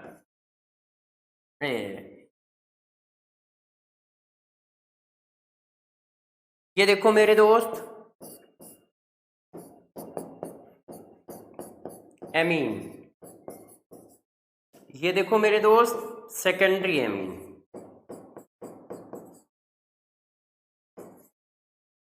ये देखो टर्सरी एमीन। ये सब कैसे हैं? ये सब प्लस आई है। क्यों? क्योंकि ये इलेक्ट्रॉन दे रहे हैं, क्योंकि इनके पास लोन पेयर है। अब लोन पेयर होने की वजह से ये क्या करते हैं? इलेक्ट्रॉन देते हैं और इलेक्ट्रॉन डोनेटिंग ग्रुप बोले जाते हैं। और ये सब कैसे हैं? प्लस एम इफेक्ट ग्रुप है। ये सब कैसे हैं? प्लस एम इफेक्ट है। इन सबको हम प्लस एम बोलते हैं। इसी जगह पे एक नोट है, इनको प्लस एम बोलते हैं और एक्टिवेटिंग ग्रुप भी बोलते हैं। ये कैसे? एक्टिवेटेड ग्रुप है, एक्टिवेटिंग ग्रुप। क्यों? क्योंकि ये बेंजीन रिंग की रिएक्टिविटी को बढ़ाते हैं। बिकॉज रीजन क्या है? रीजन ये है क्योंकि ये बेंजीन रिंग की रिएक्टिविटी को बढ़ाते हैं। Increases reactivity of benzene ring in electrophile aromatic substitution, electrophile aromatic substitution reaction. अब इस बात को जरा आप समझिए, ये सारे ग्रुप एक्टिवेटिंग क्यों हैं? क्योंकि इनके इलेक्ट्रॉन पेयर कहां आएंगे? रिंग को मिलेंगे, बेंजीन रिंग को मिलेंगे। ये देखो, जब इनके इलेक्ट्रॉन पेयर बेंजीन रिंग को मिलेंगे तो बेंजीन रिंग की इलेक्ट्रॉन डेंसिटी बढ़ जाएगी, और बेंजीन रिंग की इलेक्ट्रॉन डेंसिटी बढ़ जाएगी तो इलेक्ट्रोफाइल एरोमेटिक सब्स्टिट्यूशन रिएक्शन की रिएक्टिविटी बढ़ जाएगी। इलेक्ट्रोफाइल एरोमेटिक सब्स्टिट्यूशन का मतलब है बेंजीन रिंग पर इलेक्ट्रोफाइल अटैक करना। तो बताओ, जब बेंजीन रिंग की इलेक्ट्रॉन डेंसिटी बढ़ेगी तो इलेक्ट्रोफाइल इजीली अटैक करेगा ना, तो इसका मतलब इलेक्ट्रोफाइल से अट्रैक्शन बढ़ जाएगा, क्योंकि इलेक्ट्रोफाइल क्या है? पॉजिटिव, और बेंजीन रिंग क्या है? निगेटिव। तो निगेटिव पॉजिटिव के बीच में अट्रैक्शन बढ़ जाएगा तो रिएक्टिविटी बढ़ जाएगी, और रिएक्टिविटी बढ़ गई तो हम कहेंगे बेंजीन एक्टिव हो गई है, बेंजीन एक्टिव है, रिएक्टिव है। तो ये सब बेंजीन को एक्टिव बनाते हैं। एक्टिव क्यों बनाते हैं? क्योंकि ये बेंजीन पे माइनस लाते हैं, और बेंजीन पे माइनस लाते हैं तो प्लस आसानी से अटैक करता है, तो ये बेंजीन को और एक्टिवेट कर देते हैं। इसीलिए इनको एक्टिवेटेड ग्रुप भी बोलते हैं। एक्टिवेटिंग ग्रुप या एक्टिवेटेड ग्रुप बात एक ही है, तो कहीं कहीं इनको एक्टिवेटेड ग्रुप भी बोला जाता है ऐसे। अब जरा यार हम एक नोट डालते हैं, इसको गौर से ध्यान रखिएगा, जरा चेक करो। ये यार दोस्त हैलोजन है, ये देखो ऐसे, ये देखो ये हैलोजन है। अब चेक करो, हैलोजन के पास क्या है? लोन पेयर है, तो ये भी क्या होंगे? प्लस एम इफेक्ट शो करेंगे, या फिर आप कह लो प्लस आर इफेक्ट शो करेंगे। Plus M plus R same बात है। मगर क्या है? मगर जो आपको याद रखना है वो ये है, बट ये डीएक्टिवेटिंग ग्रुप बोले जाते हैं, डीएक्टिवेटिंग ग्रुप बोले जाते हैं। ये बेंजीन रिंग की इलेक्ट्रॉन डेंसिटी को बढ़ाते नहीं है। अब बात आई ये क्या कहना चाह रहे हो? तो लोन पेयर नीचे आना प्लस m हो गया। अब बेंजीन रिंग के इलेक्ट्रॉन डेंसिटी को बढ़ाते क्यों नहीं है? क्योंकि इनके पास माइनस आई इफेक्ट होता है। माइनस आई इफेक्ट की वजह से ये इलेक्ट्रॉन क्लाउड को खींच लेते हैं ऐसे ऐसे। तो ऐसा क्या है? तो ये है देखो, बट ये deactivating group due to high क्या due to very high inductive effect. देखो जरा, इनके पास लोन पेयर है तो इलेक्ट्रॉन हमेशा क्या होगा? रेजोनेंस नीचे की ओर करेगा। तो लोन पेयर की वजह से इलेक्ट्रॉन नीचे आए। आई इफेक्ट ने क्या किया? उठा के इलेक्ट्रॉन खींच लिए। और इलेक्ट्रॉन उठा के यदि खींच लेगा तो इलेक्ट्रॉन डेंसिटी की रिजल्टेंट इलेक्ट्रॉन डेंसिटी क्या होती है? डिक्रीज हो जाती है। ठीक है, एम क्या कर रहा है? जरा देखो, टोटल समझिए। एम क्या कर रहा है? इलेक्ट्रॉन डेंसिटी को इंक्रीज कर रहा है बेंजीन रिंग की। ये क्या कर रहा है? इंक्रीज कर रहा है। आई क्या कर रहा है? माइनस आई इफेक्ट है। माइनस आई इफेक्ट क्या कर रहा है? डिक्रीज कर रहा है। अब बात आई रिजल्ट कौन है? जो जीतेगा वही तो रिजल्ट बनाएगा। तो दोस्त, रिजल्ट जो होता है आई इफेक्ट के रिस्पेक्ट में आता है। रिजल्ट क्या आता है? डिक्रीज। और यदि डिक्रीज आया तो एक्टिवेट कहां हुई? तब तो ये डीएक्टिवेट हो गई ना। एक्टिवेट का मतलब होता है इलेक्ट्रॉन डेंसिटी बढ़ाना, और डिक्रीज का मतलब होता है, डीएक्टिवेट का मतलब होता है इलेक्ट्रॉन डेंसिटी को कम करना। तो ये कम कर रहा है ना। तो ये प्लस एम है। क्यों? क्योंकि इलेक्ट्रॉन नीचे आएंगे। मगर ये रिंग को एक्टिवेट नहीं करता है। इसका माइनस आई इफेक्ट बहुत ज्यादा होता है तो ये इलेक्ट्रॉन क्लाउड को ऊपर खींच लेता है, और बाकी सबका माइनस आई इफेक्ट बहुत कम होता है।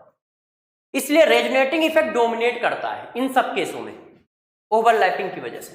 तो जरा इस बात को गौर से समझ गए? ठीक है, इस नोट को याद रखिएगा। अब नेक्स्ट नंबर पे चलते हैं कि और क्या बात है हमारे पास। जरा इसको देखो। अब बात आती है मेटा डायरेक्टिंग ग्रुप किसको बोलोगे? अच्छा, आर्थो और पैरा डायरेक्टिंग क्यों बोलते हैं ये तो बताना भूल ही गया। अभी तो एक्टिवेटिंग डीएक्टिवेटिंग पे था। अब जरा देखो यार, ये जो चार्ज जा रहा है ये जरा बताना कहां कहां जा रहा है। जैसे ये फिनॉल था, अब बताओ ये इलेक्ट्रॉन नीचे आएंगे तो कहां कहां जाएंगे? अभी मैंने आपको बताया था अल्टरनेट चार्ज घूमता है। जब मेरे दोस्त अल्टरनेट चार्ज घूमेगा तो जरा बताना कहां कहां जाएगा चार्ज। तो यार एक यहां पे आएगा, फिर अगले फिगर में कहां आएगा? अगले फिगर में मेरे दोस्त ध्यान दो तो यहां आएगा। आएगा कि नहीं आएगा यार? बताओ तो सही। नेक्स्ट नंबर फिगर में कहां आएगा? अल्टरनेट घुमा दो उसको, तो जब अल्टरनेट घुमाओगे तो यहां आएगा। ये देखो, अब जरा इन लोकेशन के नाम बताओ। यदि हम इन लोकेशन के नाम बताएं तो ये फंक्शनल ग्रुप है, तो फंक्शनल ग्रुप का एडजेसेंट आर्थो, फंक्शनल ग्रुप का अपोजिट पैरा, फंक्शनल ग्रुप का एडजेसेंट आर्थो। इसका मतलब माइनस चार्ज कहां पे है? आर्थो पे और पैरा पे है। तो बताओ इलेक्ट्रोफाइल कहां पे अटैक करने की टेंडेंसी ज्यादा रखेगा? आर्थो और पैरा पे। क्यों? जहां पे इलेक्ट्रॉन डेंसिटी ज्यादा होगी वहीं पे तो इलेक्ट्रोफाइल अटैक करेगा। इलेक्ट्रोफाइल पॉजिटिव है तो पॉजिटिव कहां अटैक करेगा? माइनस पे। तो तभी तुम इसका नाम लिखते हो कि ये आर्थो एंड पैरा डायरेक्टिंग है, एंड पैरा डायरेक्टिंग है। आर्थो एंड पैरा डायरेक्टिंग होने का मतलब क्या है? आओ भाई, इलेक्ट्रोफाइल आर्थो और पैरा पे इलेक्ट्रॉन डेंसिटी ज्यादा है, अटैक करो आके। तुम कह रहे हो कि ये ग्रुप जो है, ये ग्रुप लगने से आर्थो और पैरा डायरेक्टिंग, मतलब इस ग्रुप के लगने से इलेक्ट्रोफाइल को जो सिचुएशन मिलेगी वो आर्थो और पैरा पे मिलेगी, वो आर्थो और पैरा पे अटैक करेगा। तो ये ग्रुप क्या कर रहा है? आर्थो और पैरा पे अटैक करवा रहा है, इसीलिए नाम रखा गया ortho para directing group. Ortho para directing group का मतलब क्या है? Electrophile attack in ortho and para position, because ऐसा क्यों हो रहा है? बिकॉज इलेक्ट्रॉन डेंसिटी हाई है वहां पे, बिकॉज हाई इलेक्ट्रॉन डेंसिटी। वहां पर इलेक्ट्रॉन डेंसिटी क्या है दोस्त? ज्यादा है। तो जहां पर इलेक्ट्रॉन डेंसिटी ज्यादा होगी वहीं तो इलेक्ट्रोफाइल अटैक करेगा। तो आर्थो पैरा डायरेक्टिंग का मतलब ये। तो जितने भी प्लस एम इफेक्ट वाले होते हैं वो आर्थो पैरा डायरेक्टिंग होते हैं और एक्टिवेटिंग होते हैं।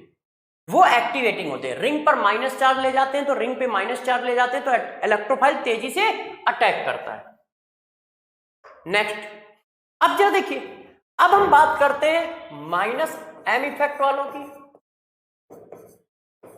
या फिर माइनस आर इफेक्ट वालों की।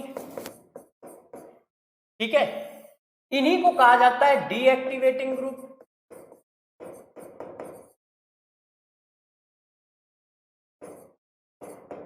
और ये सब के सब मेटा डायरेक्टिंग होते हैं। ये बताते हैं कि मेटा पे अटैक करो, मेटा डायरेक्टिंग ग्रुप। ये इलेक्ट्रोफाइल को बताते हैं आओ और मेटा पे अटैक करो। कैसे बताते हैं समझाता हूं, और कब तुम्हें लगेगा कि ये सब मेटा डायरेक्टिंग है। यदि ग्रुप के पास मल्टीपल बॉन्ड है, यदि ग्रुप के पास मल्टीपल बॉन्ड है तो ध्यान रखिएगा वो माइनस एम इफेक्ट वाला होगा। क्यों? क्योंकि वो इलेक्ट्रॉन क्लाउड को ऊपर खींचता है। ये देखो, जैसे ये देखिए, मैंने एल्डिहाइड लगा दिया। अब बताओ, इसके पास मल्टीपल बॉन्ड है। मैंने जो पढ़ाया उसके हिसाब से रेजोनेंस कहां से स्टार्ट होता है? रेजोनेंस हमेशा स्टार्ट होता है लोन पेयर से, और ये पोलरिटी है। तो अब क्या होगा, इलेक्ट्रॉन इधर जाएंगे तो ये इधर जाएगा। तो जब ऐसा हुआ तो जरा बताना क्या हो गया दोस्त। जरा देखो, यहां पे क्या आ गया, प्लस, और ये कैसा हो गया ऐसे, और ये कैसा हो गया ऐसे। अब बताओ, आप इलेक्ट्रॉन डेंसिटी, आप बेंजीन रिंग को इलेक्ट्रॉन क्लाउड दे रहे हो कि ले रहे हो? चेक करो, आप बेंजीन रिंग से इलेक्ट्रॉन क्लाउड दे रहे हो कि ले रहे हो? ये इलेक्ट्रॉन किधर जा रहे हैं? बेंजीन रिंग से निकल रहे हैं। बेंजीन रिंग की इलेक्ट्रॉन डेंसिटी तुम कम कर रहे हो। इसका मतलब क्या हो रहा है, electron density of benzene ring decrease हो रही है, डिक्रीजेस। और जब इलेक्ट्रॉन डेंसिटी डिक्रीज हो रही है तो यार इलेक्ट्रोफाइल क्या अटैक करेगा? नहीं करेगा। तो इसका मतलब ये डीएक्टिवेट हो गया। डीएक्टिवेट, तुम बेंजीन रिंग को डीएक्टिवेट कर रहे हो। डीएक्टिवेटिंग ग्रुप मतलब ये ग्रुप क्या है, ये ग्रुप लगने से रिएक्टिविटी और कम हो जाती है। क्यों? क्योंकि बेंजीन रिंग का इलेक्ट्रॉन क्लाउड ऊपर खींच लेता है, और यदि बेंजीन रिंग का इलेक्ट्रॉन क्लाउड ऊपर खींच लेगा तो रिंग का इलेक्ट्रॉन क्लाउड कम हो गया, तो रिंग पर इलेक्ट्रॉन क्लाउड कम हो गया तो माइनस कम हो जाएगा, तो प्लस अटैक नहीं करेगा। और प्लस अटैक नहीं कर रहा तो इस ग्रुप ने काम क्या किया, इस ग्रुप के लगने से अटैकिंग टेंडेंसी कम हो गई, इसीलिए कहा गया डीएक्टिवेटिंग ग्रुप है। ये बेंजीन रिंग को और डीएक्टिवेट कर देता है, और इलेक्ट्रोफाइल बेचारा अटैक नहीं कर पाता है। और जब इलेक्ट्रोफाइल अटैक नहीं कर पाता है तो जरा देखना, चार्ज कैसे घूमता है, अल्टरनेट। जब ये दोस्त चार्ज अल्टरनेट घूम रहा है तो जरा देखो जा कहां रहा है, चार्ज ऑलवेज आर्थो और पैरा पे ही जाता है, और कहीं जाता ही नहीं है। ये देखो, अब मेरे को बताओ, यदि अभी भी किसी का मन है कि इलेक्ट्रोफाइल का अटैक कराएं तो कहां कराओगे? यहां तो प्लस चार्ज है, यहां तो प्लस चार्ज है, यहां भी प्लस चार्ज है, यहां भी प्लस चार्ज है। तुम कहां अटैक कराना चाहोगे? प्लस का प्लस पे अटैक कराना थोड़ी चाहोगे। तुम चाहोगे प्लस का अटैक कहां करा दे, जहां न्यूट्रल हो, कम से कम न्यूट्रल तो है ये देखो। इसी वजह से नाम दिया जाता है कि मेटा डायरेक्टिंग है। यदि कोई डीएक्टिवेटिंग ग्रुप लगाए और फिर भी अटैक करना चाहते हो तो सबसे ज्यादा सुटेबल सिचुएशन कहां पे है, मेटा पर है। तो इसीलिए नाम दिया जाता है मेटा डायरेक्टिंग, कि यार ये मेटा डायरेक्टिंग ग्रुप है। ये इलेक्ट्रोफाइल यदि आना चाहता है तो फिर कहां अटैक करना चाहिए उसको, मेटा पे। यदि ऐसे ग्रुप लगे, कैसे ग्रुप, जिनके पास मल्टीपल बॉन्ड है। क्यों? क्योंकि वो इलेक्ट्रॉन क्लाउड को ऊपर खींच लेते हैं। किसी ने कहा सर कौन से ग्रुप? अरे सारे ग्रुप, एल्डिहाइड, एसिड, इन सब के पास मल्टीपल बॉन्ड होते हैं। एस्टर, ये देखो एमाइड, इन सब के पास दोस्त मल्टीपल बॉन्ड है। ये देखिए एसाइल क्लोराइड, कीटोन, जिनके पास भी मल्टीपल बॉन्ड है, NO2, ठीक है, NO, CN, एसेट्रा, जितने भी मल्टीपल बॉन्ड हैं ये सब मेटा डायरेक्टिंग होंगे। क्यों? क्योंकि ये उठा के इलेक्ट्रॉन क्लाउड ऊपर खींच लेंगे तो इलेक्ट्रॉन डेंसिटी हो जाएगी कम। इलेक्ट्रॉन डेंसिटी कम होने का मतलब ये डीएक्टिवेटिंग ग्रुप हो गए। और दूसरी बात क्या हुई, ये मेटा डायरेक्टिंग क्यों हुए? क्योंकि रिलेटिवली इलेक्ट्रॉन डेंसिटी यदि कहीं ज्यादा है तो मेटा पे है, और रिलेटिवली यदि इलेक्ट्रॉन डेंसिटी मेटा पे ज्यादा है तो इलेक्ट्रोफाइल कहां अटैक करेगा? मेटा पे। इसी वजह से कहा गया कि ये मेटा डायरेक्टिंग ग्रुप है, इसी वजह से कहा गया कि ये मेटा डायरेक्टिंग ग्रुप है। तो आर्थो पैरा डायरेक्टिंग क्या होते हैं, मेटा डायरेक्टिंग क्या होते हैं, ये बात पढ़ा दी। इसमें एक और नोट है, एल्काइल ग्रुप। यदि किसी के ऊपर एल्काइल ग्रुप लगे हैं तो वो कैसे पता चलेंगे कौन सी डायरेक्शन वाले हैं? ये देखो, इनकी डायरेक्शन कैसे फाइंड करें, ये देखिए। तो एल्काइल ग्रुप क्या होते हैं? आर्थो एंड पैरा डायरेक्टिंग होते हैं। पहली बात तो ये हुई कि ये आर्थो और पैरा डायरेक्टिंग होते हैं। दूसरी बात हुई ये एक्टिवेटिंग होते हैं। एक्टिवेटिंग होते तो तुम समझ गए बेंजीन रिंग की रिएक्शन को बढ़ाएंगे। तीसरी बात, ये किसके थ्रू होते हैं? Due to hyperconjugation. ये हाइपर कॉन्जुगेशन की वजह से आर्थो और पैरा डायरेक्टिंग होते हैं। कैसे? ये देखो, ये रेजोनेंस की वजह से नहीं होते हैं क्योंकि इनमें ना तो लोन पेयर है ना पाई बॉन्ड है। ये देखिए, अब क्या होगा, ये डबल बॉन्ड है, डबल बॉन्ड का एडजेसेंट अल्फा, अल्फा है तो ये देखो बॉन्ड, इलेक्ट्रॉन ऐसे आएंगे, ये इलेक्ट्रॉन ऐसे आएंगे और ये मेरे दोस्त इस तरह से हो जाएगा। ये देखो,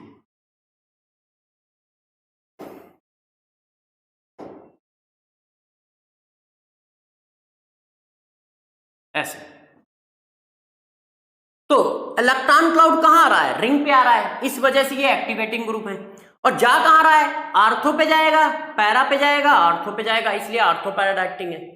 और कौन से मेथड से ये इलेक्ट्रॉन क्लाउड आ रहा है? हाइपर कॉन्जुगेशन के हिसाब से। और पावर क्या होगी? पावर यदि पूछी जाए तो power of activation, power of activation, कि भाई एक्टिवेशन करने की या एक्टिवेटेड करने की पावर क्या है? एक्टिवेटेड।